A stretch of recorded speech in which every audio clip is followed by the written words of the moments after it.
Welcome to the KeesKast, the official podcast of Keesler Air Force Base. Each month or so, we'll bring you interesting interviews with people around Keesler about topics that are relevant to you. Welcome to episode 5 of the KeesKast.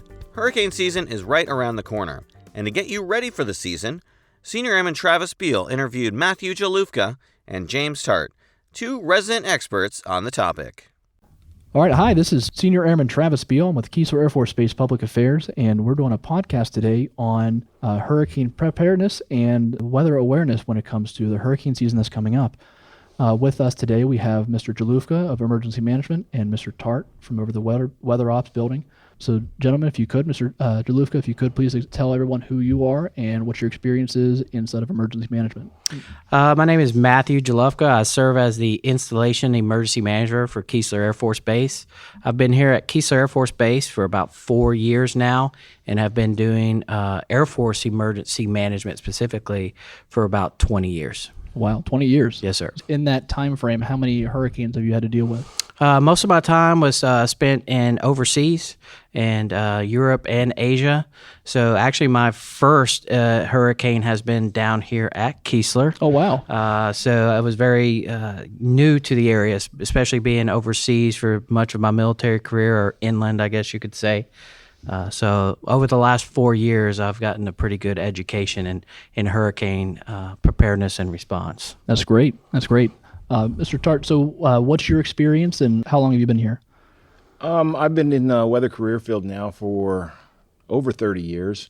Been stationed along the coast here now since 2001, either here at Keesler Air Force Base as an instructor, or I was at Tyndall Air Force Base before I retired and moved back here to Keesler, and then took up the lead forecast job here for about 9.5 years ago. Had a pretty good background in tropical meteorology. My commander at Tyndall actually got his master's thesis done by Dr. David Gray at the Colorado State University. Learned a lot under his leadership. Direct dealings with hurricanes. I actually missed Katrina by about 2 months. I did own a home here at the time. I got about 5 feet of water, so we had to put that back together. Mm-hmm. And I've had a couple of close calls with some hurricanes that have worked their way into Louisiana and Texas and area. So we've got a pretty extensive background as far as hurricane weather and tropical weather is concerned. Gotcha. Okay, so you've been around the block once or twice. A couple times. Yeah. So hurricane season's coming up here real soon.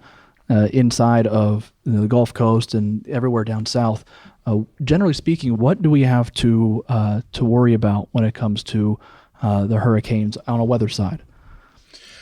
Well, the biggest threat to the hurricane, of course, is going to be your storm surge, and of course your wind and embedded tornadoes. There's a lot to consider when dealing with the hurricane. Primarily, though, would be the storm surge. Okay. It usually does the most damage. So the storm surge, what's so damaging about the storm surge itself? Like, what does that entail? It's a big wall of water that is displacing a lot of area, and when it starts coming in, there's really nothing to stop it from coming in except a natural land barrier. An example would be Hurricane Katrina. Even though it was a Category 3 storm, when it made landfall, it produced a storm surge of 27 feet. So anything under 27 feet sea level was underwater. Mm-hmm. So, okay. So we definitely have to watch out for the storm surges. Now, what causes that storm surge? Is it the hurricane winds, or is it just like the movement of the hurricane that kind of pushes that water with it? Or yes. All of the above. All above? All of the above. The tighter the storm, the deeper the pressure of the storm, the more surge that you're going to get with it. You've got that swirling mass of wind that is just moving a lot of water.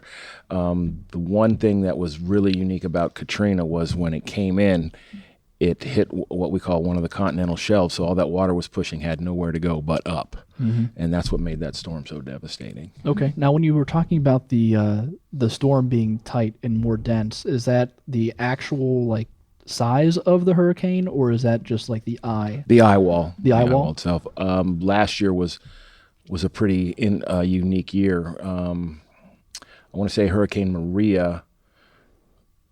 It was either Maria or Irma was the most powerful Atlantic storm, and you could really definitely see that well-defined eye wall in the center of the storm. It was an amazing storm. So Yeah, that was definitely a very devastating storm to come through, and it was amazing to see how much power it had. I didn't realize that the density, how crisp that eye was inside of a hurricane, really kind of gives you an idea of how powerful that storm potentially is. it's the central pressure of the storm is, as you can see by the eye, that's where the actual low associated with the storm is. And the lower the pressure in that storm, the more intense that storm is going to be. Okay. So we had Hurricane Nate last year come through Keesler, and luckily it wasn't nearly as powerful as what we initially predicted, which was great. What's the forecast for this potential hurricane season coming up? It looks like they're going with a repeat of what happened last year. Nothing's really changed as far as the overall atmospheric dynamics Okay. in the Pacific and the Atlantic. And they underforecasted last year by about 5 storms, but there's been a couple of minute changes in the Pacific weather, believe it or not, which has a direct effect on the Atlantic hurricane, where we're more of a neutral flow, as in what they classify as a La Nina flow, which was what we were in last year. La Nina flows are, when we have the La Nina on the West Coast, it tends to be a more active year than when El Nino sets up over the Pacific Northwest. I've heard of El Nino, but not La Nina. It's kind of like the sister to That's the sister. El Nino. What happens is with an El Nino year, you've got an influx of extreme warm water displacing itself up into the Pacific Northwest, which causes the atmospheric floor to be more up and down as versus west to east. Okay. La Nina, you have that warm water retreating and cooler waters come down from the north, which creates more of a zonal flow, which is allowing less shear in the atmosphere over the Atlantic, and creates a more favorable environment. Wow. Well, I think I've just been through meteorology school. That's about right. The professor over here. I'm getting definitely some schooling here on this one. I should be taking notes. So with Hurricane Nate that came by, on an EM standpoint, how did we do as a base with that hurricane that came through? Yeah, I think the installation did very well with Hurricane Nate. We had a lot of information, a lot of personnel engaged in tracking the storm and preparing for the storm. Hurricane Nate sort of was all over the place, sort of seemed like, and we couldn't really tailor it down. Luckily, I think for us, it was a lower end storm. That pretty much one of the benefits for us too is it seemed to as the eye came over Keesler, it sort of died away. So I think it knew that we were prepared and didn't want to do anything else to the Gulf Coast. So it got scared. Yeah, I think Keesler pretty much single-handedly dismantled Hurricane Nate as it come ashore is what I would like to say. But I think overall, I think the people took it pretty seriously. I think some of the ongoing events prior to that sort of made people focus on preparedness a little bit more with Houston and Florida and places like that that just made people take it a lot more seriously that sometimes you just don't get. So with the preparedness that we had because of the hurricanes that were hitting, Houston and Florida, what do we have to worry about when it comes to hurricanes? What's the general process that we should be able to get, X amount of stuff set together off to the side in case of hurricanes? And if so, what do we have to do for that? Yeah, I think if anything, the number one thing when we talk about hurricanes, especially here on the Gulf Coast, is be ready, right? Google beready.af.mil. And by being ready, it comes in a lot of different forms. That means you need to have a good exit strategy. A lot of these storms seems like in the past have turned suddenly. So in doing that, you need to pre-plan ahead and make sure you've got some place to go. Here on the Gulf Coast, a lot of people will sit here and say, well, I live north or south of 10, and they feel like, well, I evacuate if I'm only south of Interstate 10. But I think there's a difference between surviving the storm and then operating after the storm. A lot of people in a lot of places along the Gulf Coast can survive the storm, but I think if anything Katrina showed is you probably wouldn't want to operate and be down here after the storm. So the first part of that is having a good exit strategy. Know where you can go to remove yourself and your family from the hazard and be prepared to do that, whether that's in the form of financially being able to support somewhere else, a transportation issue, making sure you can get there, and what all do you need to take, all the way down to what if I am stuck here, what are some basic survival things that I need until I can get out here, because one thing we will know is that a lot of basic services can be impacted. So although your house might survive the storm because it survived a Camille and a Katrina, you might not have water or electricity to do that, and are you willing to be down here for a week or 2 weeks until some of those basic services are rendered back? So the number one thing is be ready, have a plan. Have a plan that addresses leaving and staying, and then get kits to support those plans, whichever plan has to get enacted, and prepare yourself. Gotcha. So you're looking at more of like, okay, if you need to reach out to friends or family to be able to stay at their location just to get out of the danger and be able to have a place to stay at, that'll be more beneficial than, overall hoping to goodness that the water surge doesn't hit you, one, and then two, that your basic needs when it comes to water, electricity, heating, and your overall, housing unit itself is still standing after a hurricane. Correct. And I think the biggest thing is, especially if you have the capability to reach back to friends and family or locations, what a good time to take a vacation in the Smoky Mountains or whatever is, that's the time to do it, because what you don't want to do is compound a problem for first and emergency responders and other people who may have to provide life-saving for other people. And like we saw in Houston scenario and other scenarios where, first responders are trying to rescue old people in old folks' homes and hospitals that weren't able to get other people out. What they don't need to be doing is rescuing people who had the capability to take themselves out of the hazard area prior to the event. So, and a way to do that is pre-plan and prepare prior to. Yeah, so it's also beneficial, like you said, for the people that can't leave. If you have that capability to help free up those resources for the first responders to be able to help them out because they can't leave, they physically can't. Absolutely. So, understood. Absolutely. So with the hurricanes that are coming in, the way we do it here at Keesler and across the Air Force, I think DoD is wide as well, quite frankly, is we have hurricanes, which designate the potential landfall, if I'm correct, when it comes to the hurricanes coming in. Mr. Tart, could you explain a little bit about the hurricanes and what we do and what they kind of stand for and how we work with them? Well, one of the misconceptions about the hurricane condition is it's not when the actual hurricane is going to hit. Okay. It's the onset of when we get 50 knots of wind, because that's when the winds start to become damaging. Okay. So we will go into Hurricane 5 4 days prior or 96 hours prior to the onset of that 50-knot wind. Okay, so it's not just the hurricane itself; it's the speed at which the wind is rolling. Correct. Understood. Well, again, I mean, if you have, let's say we'll say a Category 4 storm, which are winds of 113 to 136 knots, you might get that 50-knot wind, 12 hours prior to that storm, the eye of the storm even making landfall. It's a solid point. So, I mean, in that case, the sheltering and based on, the commander's discretion and everything, at that point, that's when the sheltering process would begin. Okay. So before the onset of the 50-knot winds. Okay. So obviously it's all commander driven as to when evacs would happen.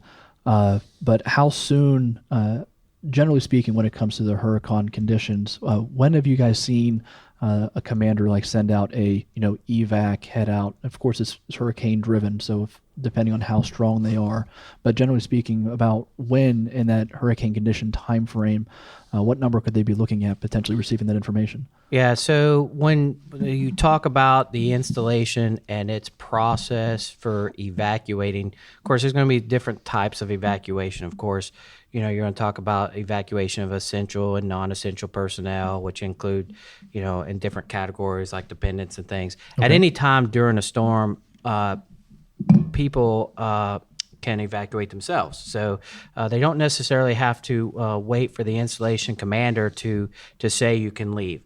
So the installation commander, in conjunction with a lot of local authorities too, our sister services located down the road at the CB base, in conjunction with the separate counties, will sort of all start collaborating to determine the impact of the storm and a timeline for the storm. So the wing leadership gathers with a lot of the subject matter experts from across the installation, and they start trying to get an idea of the timeline.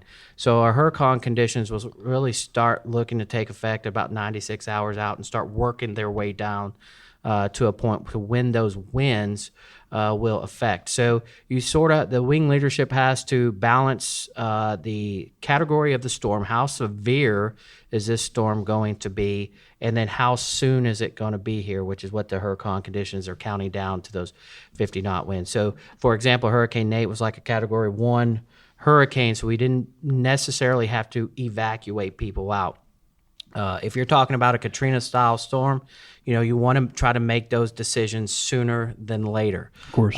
So you're only going to be as good as your intelligence and whether the storm's moving, how it's tracking, how it's maneuvering across its current path, and which model is the most accurate, and it's all really a guessing game.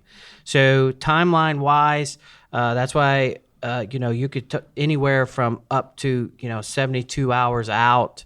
As you could only imagine that the severity of the storm will dictate the timeline, of course, on what it is. So it's real hard to tell people. There will be a difference between a mandatory evacuation from the installation commander to evacuations from the county authorities to the time when people should probably just move out their families prior to. Yeah. Which you'll see that early on in a lot of processes when it comes to hurricane response.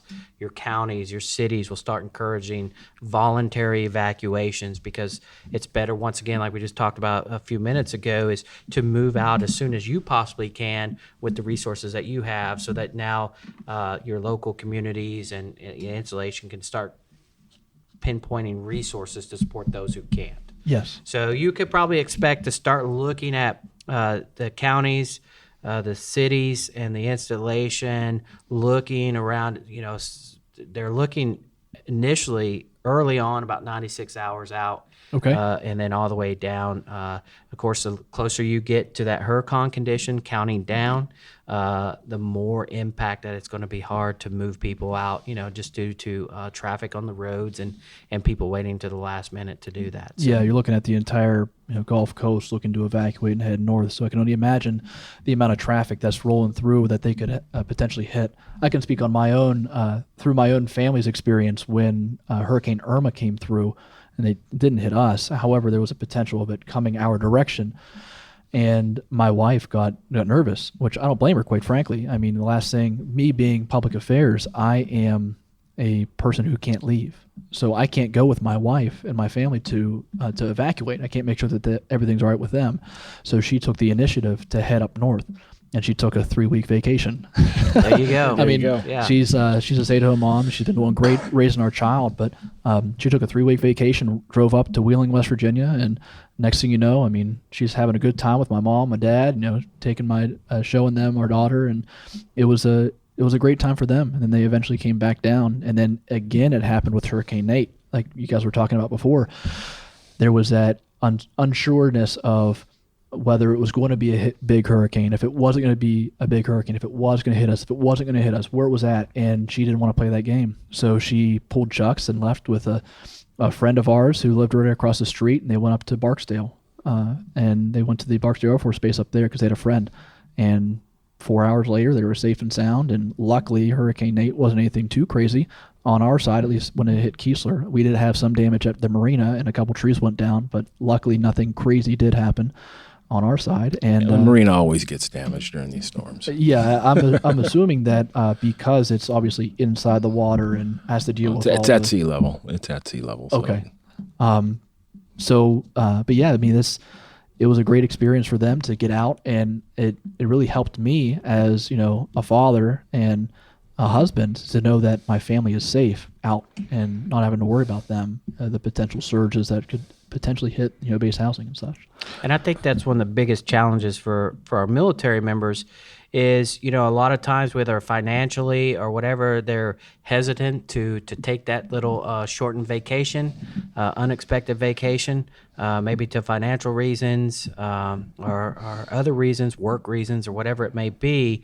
And they really wait for the wing leadership to give that mandatory evacuation, which will allow them to receive some benefits from that mandatory evacuation. Yeah, they get some reimbursement from that. Is that correct? But I think that's what each individual has to do is they have to, and that's what's good about pre-planning and making sure that you're planning before so that how you're going to be able to do that, because you don't want to wait at the last minute. I'm not saying you got to have an address and a phone number and a parking spot, Yes. but at least have an idea that, hey, there are some locations I can go. There are some families I can go. I don't have to make anything hard and fast, but I've got an idea where if I need to enact something quickly, I can do it, not have to, make it up as I go along. Yeah. To do that, because that's very important. It allows, if there are members and personnel left back here at Keesler knowing that their families are safe and secure, they can focus more on the mission and the recovery of Keesler Air Force Base so that all people can come back and continue the mission. Of course. Looks like you had something to say, Mr. Tart, about heading out. Well, again, that was a good point that Matt made. Two examples. Again, we're gonna use recent memory here. Katrina, base evacuated. With Nate, I want to say we actually sheltered in place. We did. Yep. Yes, that's what I remember. So it just depends on the storm.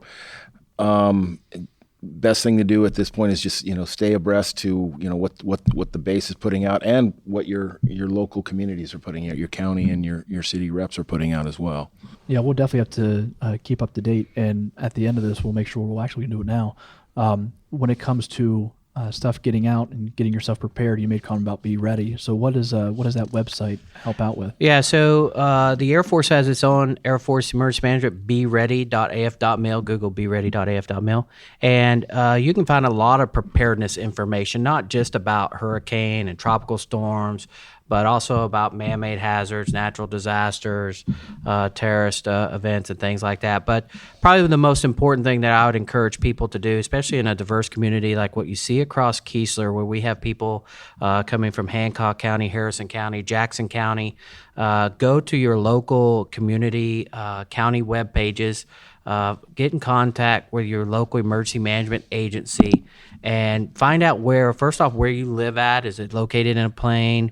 When they talk about evacuation zones here on the Gulf Coast, what does that mean?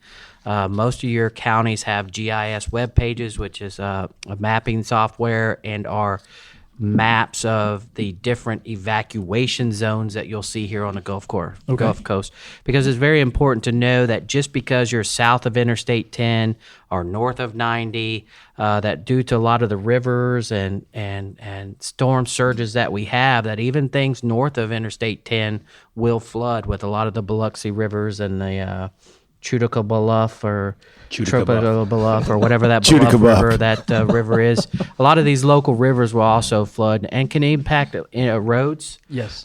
Which if people are starting to get flooded out, like we saw in Louisiana also, and Houston, people start trying to leave. So go to those county web pages, find out where your house is at in relation to a lot of the different flood areas.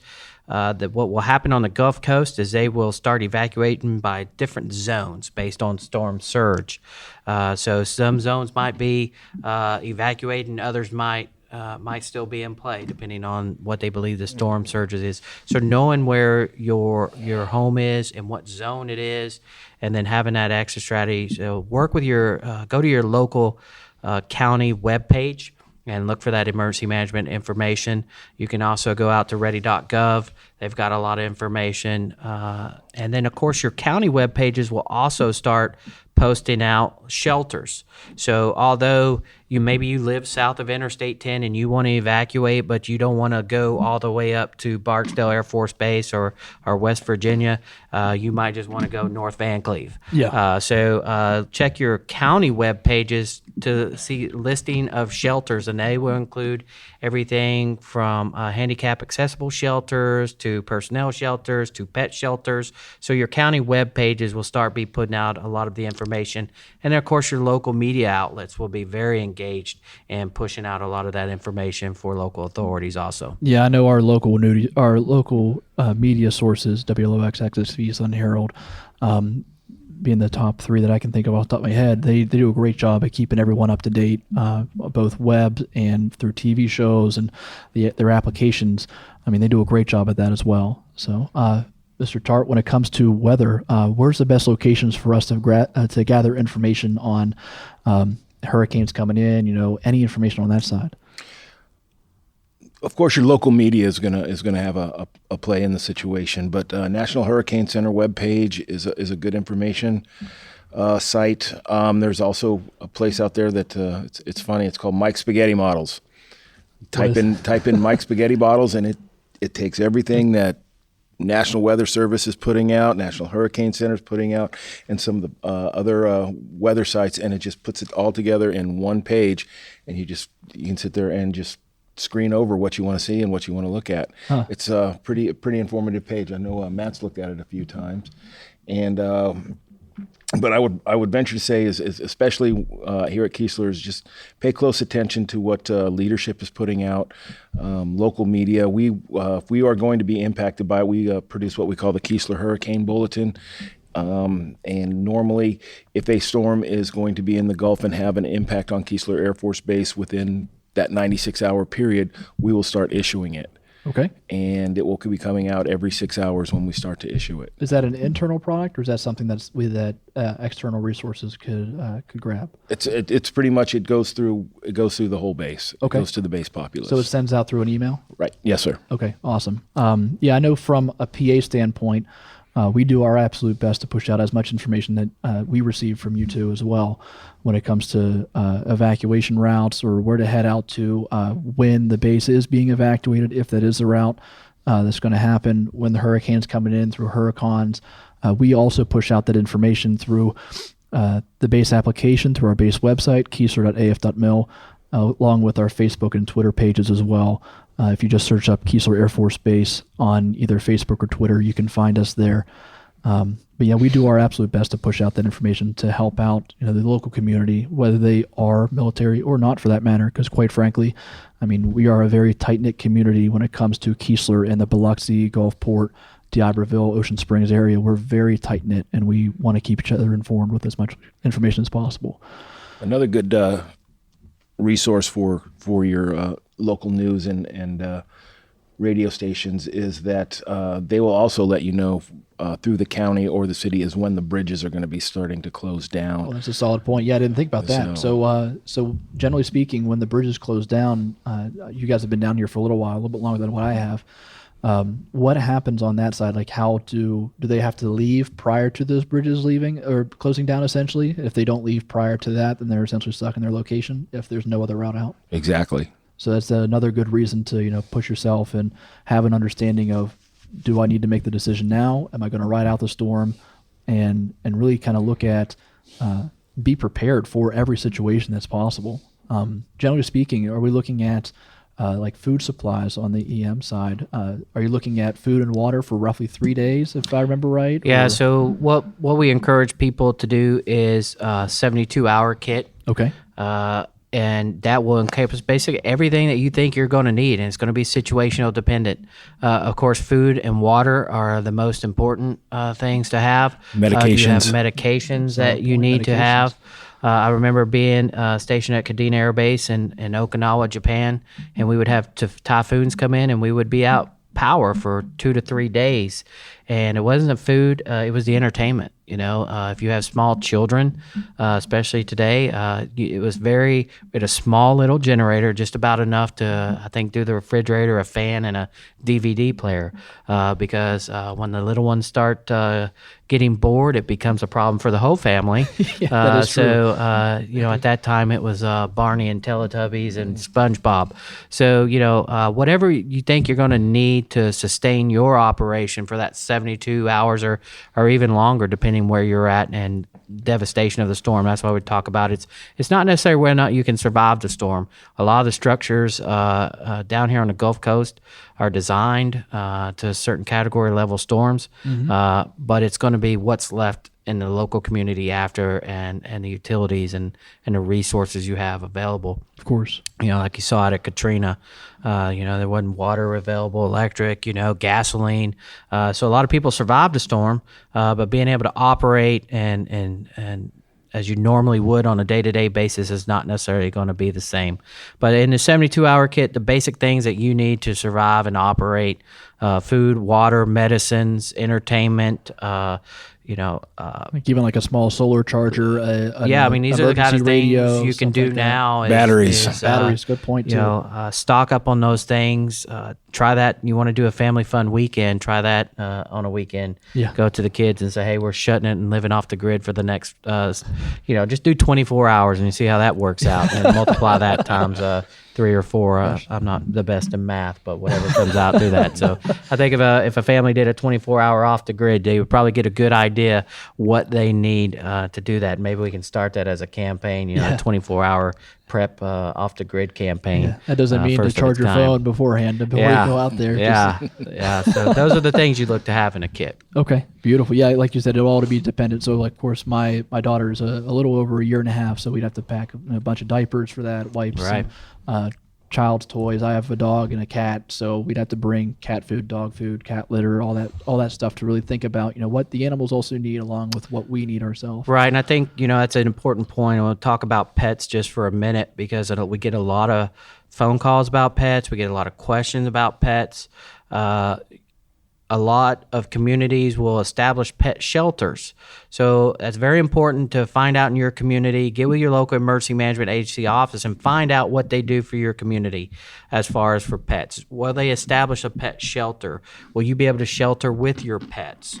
Because that could lead to your plan. If you're not interested in having your pet at one facility and you're at another facility, or maybe your county doesn't really have a pet friendly shelter, that might lead you to have a different plan to go to Barksdale or the nearest La Quinta Inn or whoever's going to take my pets, or West Virginia, or wherever I need to take them to take my pets. So once again, pre-planning, knowing what your specific situation is, your requirements are, you're working with your local community to find out what resources they have available, and then making a plan that best suits you. Yeah, because we all saw what the devastation that happened with Texas when that hurricane came through and how it shut down essentially everything. For, what was that, over 2 weeks, right? One of the largest cities in the United States was pretty much crippled. Yeah. To think that it can't happen to us just because we're down here in Biloxi is, I think, a little naive. So we definitely something we all need to think about, okay, what do I need to have? And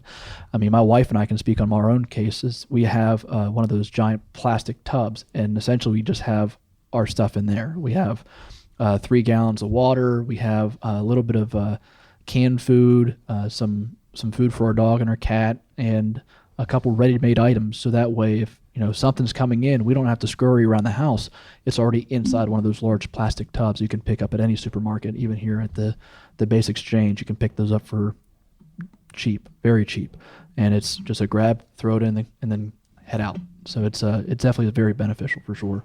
And I think the thing that when you're building these kits and when you talk about hurricanes and response and preparedness, it's very individual. Yes. If you are here after a hurricane and everything around you is devastated, your house is flooded out and you're stuck on the roof, that was an individual decision and you're going to suffer individual consequences.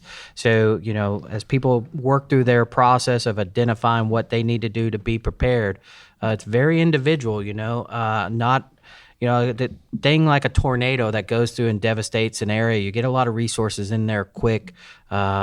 because they like a tornado is very specific where it attacks. Is where you see something like a storm surge and a Hurricane Katrina we saw in Houston and areas like that. The devastation is so widespread that you are literally on your own if you decide to stay in those kinds of areas. Yeah. For quite a while. Of course. And so you need to take that into consideration on your specific individual plan on how would you survive and operate and protect you and your family and things like that in that kind of scenario. Yeah. Well, speaking of, I'm sorry, as you were.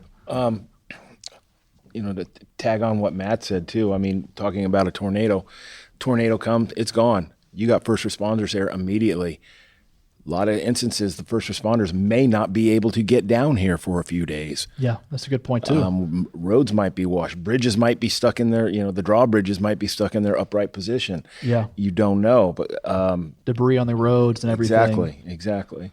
Yeah, but I was actually going to ask, with the tornadoes you were just talking about, is that a possibility with hurricanes? Or is there a possibility to have like spurts of tornadoes inside of there? Oh, absolutely. I want to say that with Katrina, there were in just north of Keesler and Harrison County, there were about 27 tornados associated with that 27 storm. tornadoes. 27 tornadoes. My goodness. I was up north when that happened, and I mean we got flooded. I was in Wheeling, West Virginia. Was that 2008 when that happened? Katrina? Yeah. 2005. My apologies. I was in high school when that happened. And Man, that guy's young. Yeah. 28, gonna be 29 this year. But either way, I was in high school when that happened, and I mean we had flooding up there, and it had to travel all the way through from the southern end of the United States all the way up through up to the East Coast where we are. And my brother's house got flooded up in Wheeling, West Virginia from a hurricane that hit down south. We luckily didn't have any tornadoes, but especially with this season coming in, and we had a tornado warning not too long ago here at Keesler. And I mean, it's kind of nerve-wracking when you sit there and think about the power that Mother Nature has and kind of the respect you have to give it, because it's nothing that we can control, but we can only prepare ourselves to get out of its way as it comes through. I actually want to say that with Tropical Storm Cindy last year, I mean, it made landfall in Louisiana, spawned 3 tornadoes in Harrison County, actually ripped through Beauvoir over there, Jefferson Davis's old home. Oh, wow. So... That is right. Yeah, I forgot about that. You are correct. Yeah, it came through right on. It was a water spout. Came in as water, but it actually stayed on the ground for about 2 miles after it made landfall. Wow.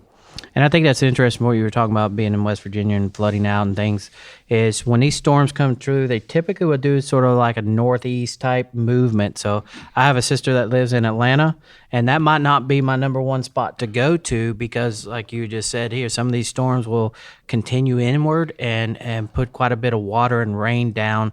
So looking at places sort of north and to the west, or maybe even having a couple different options, is ideal for a lot of different people based on what meteorologists will tell us the path of the storm will be. Because even places like your Hattiesburg, a lot of people get in this misconception that, well, if I just go north of 10, I'll be good. Maybe I'll go up to Hattiesburg. Well, if Hattiesburg's getting 20-something tornadoes, you might not want to be staying there.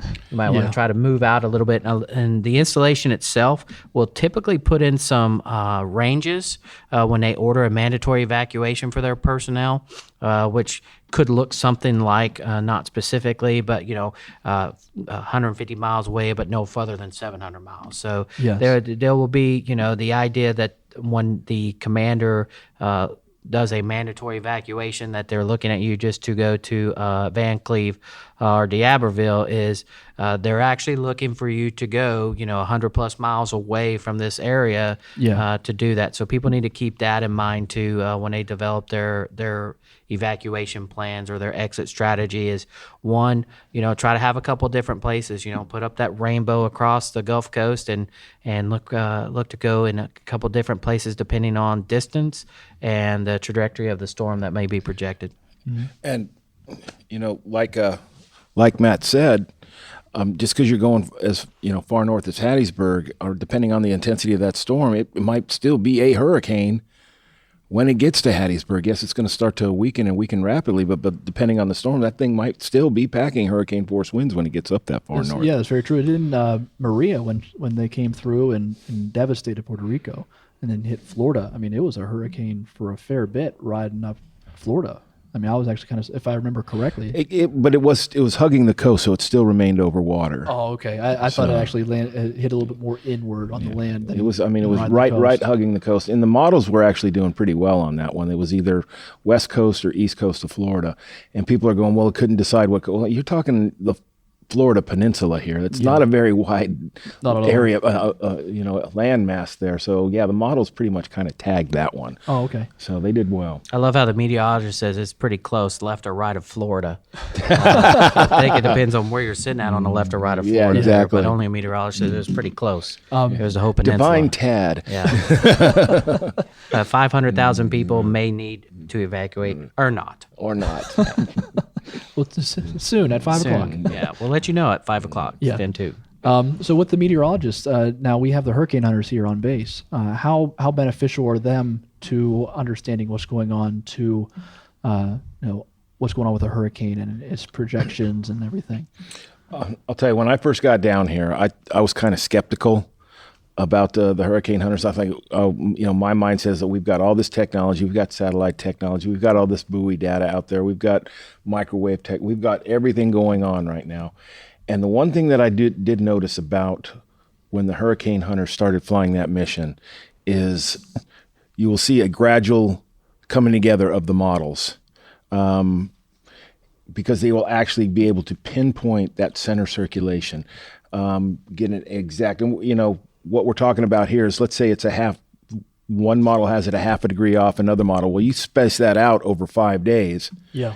That's cut, and you're looking at a big area. That's anywhere. Okay, it will now hit anywhere from Brownsville, Texas, to Destin, Florida. It's pretty much encompassing the whole Gulf when it's out down there in the Caribbean. But when they actually pinpoint that low circulation, and all the models can sit there and say, okay, now I have a starting point. You'll just start to see them gradually come together, and they are extremely beneficial to the National Hurricane Center's mission.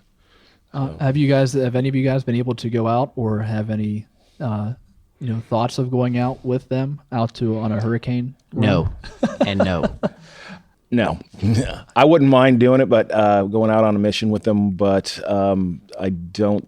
There would be a lot of paperwork involved. Oh, I'm sure. The national, the Weather Channel actually did a series a few years ago with them, and they had to do a lot of jumping around just to fly with them on that. Yeah, I'm sure they would. I kind of thought that. I'm kind of surprised about your answer. I figured you'd want to hop on there. I'd love to, but is it going to happen? Yeah, probably not. We all have dreams, right? We need you to take Dorothy through that twister. Is that what you're saying? Yeah, exactly. Yeah.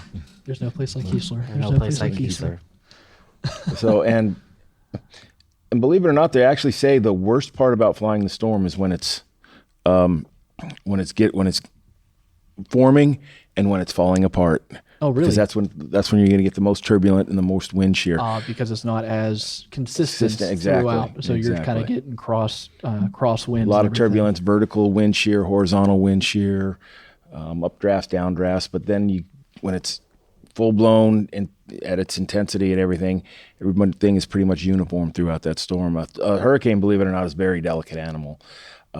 It cannot take a lot of wind shear. The winds have to be uniform all the way up in that column of air, and circulation has to be uniform. You start getting, let's say you get some dry air moving into it, that's going to rip it apart. You get winds coming out of the west just above it, that's going to shear it apart. So it's a very delicate animal, but when it gets going, it's going. Okay. I didn't realize how delicate a hurricane was. I mean, you think of this huge mass of water and air just rolling through the Gulf Coast, and you're like, man, this thing's a monster. I didn't realize how delicate that was. Well, that's why we like to see all these fronts that we've been getting coming through, because with the rain and the thunderstorms that we get associated with that frontal boundary, that would actually rip apart and shear off a tropical system. Oh, so all these heavy winds and rains we're getting are good for us. Good for us. As long as they continue. As long as they continue. Not for my boating, though. Yeah, not very good for boating. It's just, I don't know if you guys go fishing or not, but that's not really good for fishing. No, fishing's working. Well, just before a front is the best time to go fishing. So. When it comes Should be a beautiful weekend this weekend, though. Oh, is it? Oh, yeah. That's good. I'm excited for it. Today's Wednesday the 25th, just in case anyone's hearing this so later you may on. or may not be right. No, it's going to be a beautiful weekend. If it is wrong, make sure you contact Mr. Tart. That's right. Keesler Weather Office. So do either one of you guys know how they gather that information through the hurricane hunters? Like, what do they do with that? Do you happen to know? What they do is they have what is called a drop sound. And what it is it's basically a tube about 2 feet in length, about 2 inches in diameter. And they kick it out the back end of that C-130, and when it does, a parachute deploys. And as that parachute is falling, it's collecting wind speed, central pressure, temperature, and dew point, and it's transmitting it back to somebody who's sitting on the actual airplane itself, and he's gathering the information and putting it into a format, and then he's kicking it out to the National Hurricane Center. Oh, so they report directly to the National Hurricane Correct. Center.